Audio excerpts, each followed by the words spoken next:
When it comes to having a campaign that's on rails versus being railroaded, they're two very different things in pretty much every TTRPG that's out there. However, I want to discuss today the difference, because being on rails is not necessarily a bad thing, and being on rails does not mean you're being railroaded, either as players or as a dungeon master. So, as always, let's jump right on in.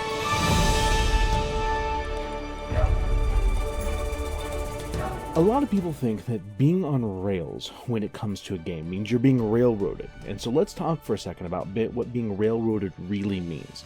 Being railroaded means that you as players no longer have autonomy. Your actions no longer matter. And so there's some really common tropes that happen that kind of demonstrate what being railroaded is. Number one, a thief is trying to steal something from the party. Well, the party puts together a perfect plan to either catch the thief or stop the thief, but regardless, no matter what they attempt, this thief still steals the MacGuffin, the item, from the party, regardless of the plans they put in place. The Dungeon Master always has a way of thwarting the player's plans. This is common. The other way is Deus Ex Machina. No matter what happens or how the battle goes, the bad guy always runs away. They're able to escape the situation. This is something that even when the players plan, they know what the bad guy is capable of doing. They put the perfect plan in place, and magically, the bad guy slips out of their pocket. Or they kill the bad guy, and something bigger and greater shows up and revives him so he can still keep fighting another day. Those things are very anticlimactic. That's what railroading truly is, meaning no matter what the players do, the outcome is always the same. Now, we're going to talk about the Quantum Ogre later on, because that is a different concept. What we're talking about is no matter what the players decide to do, their actions do not matter. Now, being on rails means that the players and the Dungeon Master have agreed they're playing a certain campaign, and there's a certain goal at stake. Now, a lot of times what happens is this. The players will start this way, then they're going to Town A, and then the Dungeon Master preps for Town A, but then the players go, you know what? We're going to go to Town B instead, for no reason other than that's the direction they choose to come. And when the Dungeon Master says, I don't have that, why don't we still go this way? Well, you're railroading us. No. You set expectations with the Dungeon Master, and then you fail to keep them by throwing a wrench in, whatever reason that may be. The reality is most tables don't function that way. Dungeon Masters sometimes will be trying to tell a story and have certain things developed, and the players throw a wrench in it, so therefore the Dungeon Master doesn't know what to do, so they keep that direction at heart and force the players to continue down that path, even though it technically was resolved. That's what we see more often than not, as opposed to letting the players' actions really make a difference and then the Dungeon Master having to pivot. So what's the difference? Where does being on rails come in? Being on rails is most easily put if I'm the Dungeon Master and I say, hey guys, the campaign that we're going to run is one where you're an adventuring party that works for the Adventurers Guild. You guys get to come up with a reason of why you work together. You have been hired by this elven lord that's going off into the edge of the Lost Woods, across it via airship. The only way to get there is about a 2-week journey, so supplies only make it that way about once a month. And you're going to go there and help this elven lord set up. Basically, he's trying to explore the area, and there's some resources that he says he wants to help curtail, bring in, wrangle in this magical forest. But no one else really is willing to send high-level adventurers out there, so you guys are going. Well, we're now on rails. We now have decided as a group that this is the campaign, this is the adventure that we're running. You're going to a far-off place, resources are going to be limited, NPCs are limited. Now as a Dungeon Master, I can really flush out those NPCs that are there, the development of this city, what happens, the adventurers, the economy. I now have a chance to develop all of those things, but you as the players are limited on your choices because that ship that goes back and forth is only coming once a month. Now, you could choose to get on that ship and go back, but we decided ahead of time that you're helping that elven lord. Your autonomy is still intact because we agreed ahead of time. Now, if the players just get bored of what's going on, they're like, we're going to leave, we don't really like doing this anymore. Well, then that's not necessarily a campaign problem. That is me as the Dungeon Master and you as the players not having a good time for some reason in this campaign, and you're trying to make it a good time by leaving that event. And so me as the Dungeon Master should probably pause this, because our campaign is on rails. You've already decided to do this, and now something has changed. It has nothing to do with the adventure, and as a dungeon master, I'm going to have to figure out what's going on, or I'm going to have to start creating all of this extra content, which I'm not ready to do. Being on rails means that we have one objective. Maybe you've been hired by the king to go and rescue the princess in a faraway kingdom. We decide before the game starts what this is going to look like, what the objective is going to be. If you as the players come in here and go, I don't really want to rescue the princess anymore, that's just an asshole thing to do because we decided to do this on the beginning. And as a player, I would not want you in that campaign because there's nothing wrong with being on rails if we've all decided that. If you don't want to be on an on rails campaign, you should let your dungeon master know that. Not every DM can run a sandbox campaign. But I've enjoyed on-rails campaign. I've enjoyed coming in saying, what is my motivation to do this? What is my motivation to be with these group of people? And then we create a very cohesive party that all have a motivation to achieve whatever the on-rails campaign is. But you may notice something that's consistent. Every time I'm talking about on-rails, I'm also talking about consistency with the expectations that are put up front in the very beginning of this. If I don't explicitly tell you this is the campaign we're running, this is the adventure we're running, you don't know that. Maybe you have a different expectation coming in. You think that you're going to have all these choices and all of a sudden you don't. So while it's fun to surprise your players with something right off the get-go, setting the right expectations is really how you set up for everyone to be on the same page and be able to, you as a dungeon master, to grow. There will always be things your players do that you're going to have to come up with on the fly.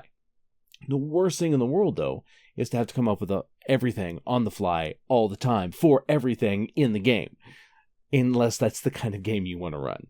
So being on rails simply means that everyone is on singular motivation for a singular concept that we've decided that we're going to do ahead of time.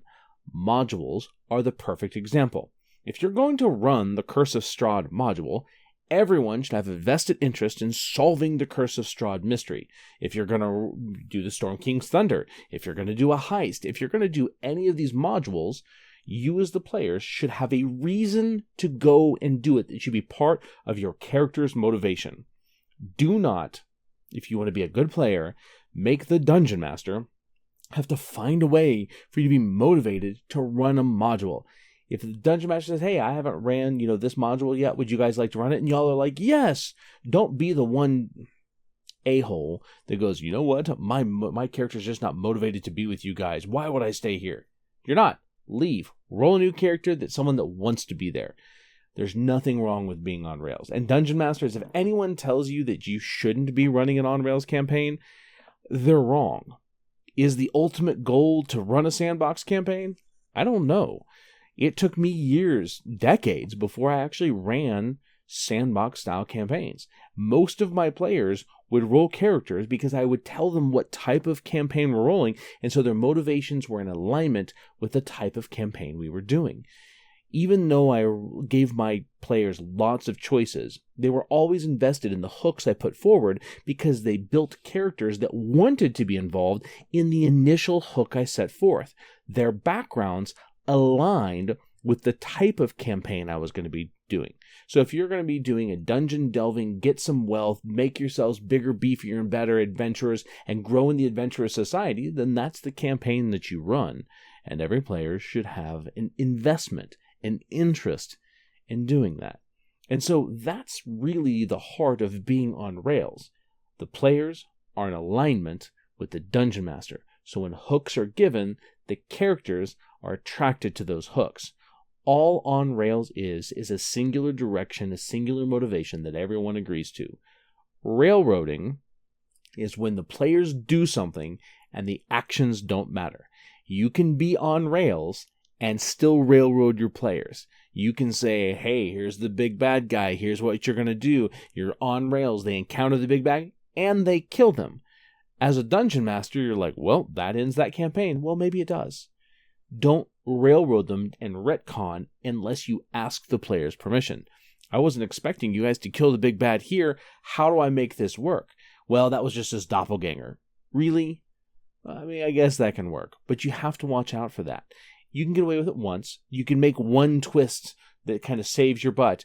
But if every time the players do something, there's a twist that stops them, that feels like they're losing their autonomy. That's the major difference.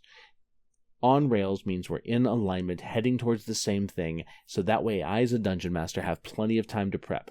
Railroading means I'm removing my player's autonomy to force a narrative that I want as the dungeon master.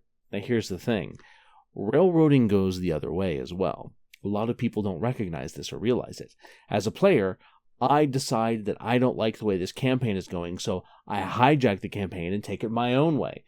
A dungeon master that basically doesn't have the wherewithal to say, okay, roll a new character, that guy goes off on his own. Well, hold on a second, I want to still play this character. No, you want to go do something else that has nothing to do with this campaign. That character leaves. There's nothing wrong with that. Roll a new character that would want to be here, and we'll find a way to introduce them. It takes a lot for a dungeon master to be able to say that, but that's the thing. Players and dungeon masters alike can both railroad a game, hijack that game. But when you're truly involved in collaborative storytelling, that's when being on rails is okay. It is okay to run a module. It is okay to prepare. We have lots and lots of episodes talking about being sporadic and spur of the moment, introducing random NPCs and developing all these. Those are great.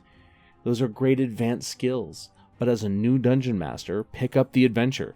We're going to go visit this temple that has this thing in it. And guys, why would your characters be interested in that? The characters can be involved in their motivation of the thing that you're going to run as a dungeon master. You, as the DM, don't have to give the characters their motivation. You can ask them, this is what I'm going to run. Why would you be interested in that? Come up with a reason.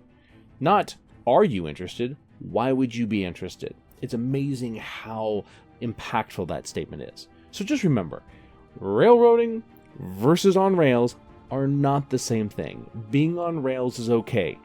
Railroading still isn't, but it just means you're taking someone's autonomy away. So as always, guys, tell me what you think. When's the last time you saw a campaign on rails and you absolutely fell in love with it? When was a campaign railroaded that was on rails and you still got railroaded into going there? Tell me your experiences on railroading versus having a campaign that was on rails. And as always, guys, thank you for sticking around, liking, subscribing, giving us comments, and being here part of it.